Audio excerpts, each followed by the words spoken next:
What is up guys? Good morning! Kumusta po kayong lahat? And again, welcome back po dito sa aking YouTube channel. Ayan, so isang maliwalas po at mainit na umaga sa inyong lahat. Ayan, dahil nga po sa sobrang init po dito guys sa amin, kung makikita nyo, ay tuyong-tuyo na po yung damo rito.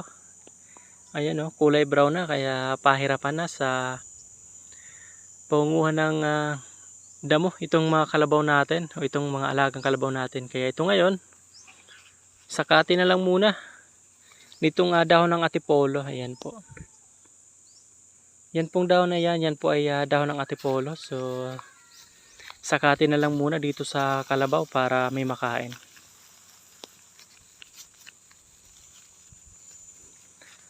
So, nakakamiss na yung ulan. Nasaan na kaya yun? Grabe talaga nga. Napakainit na po rito.